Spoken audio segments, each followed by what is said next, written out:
भौजी काहे मुंह फुला के बैठल बानी छत पर गेहूं सुखल बा चाय पिसा दिलाई ताला नहीं बा देखे कैसे घटल लगल बा ए भौजी हमरा रोटी के जरूरत नहीं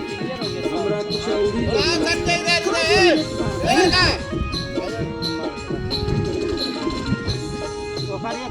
नइखे बयाता नइखे जरूरत रोटी के लागल बझाता नइखे बयाता नइखे जरूरत रोटी के का जरूरत बा बोला भौजी नइखे जरूरत रोटी के हमरा जरूरत हवे ये भौजी भतीजावा हमरा जरूरत हवे ये भौजी भतीजावा मौसी के लागल बझाता नइखे बयाता नइखे जरूरत रोटी के लागल बझाता नइखे बयाता नइखे जरूरत रोटी के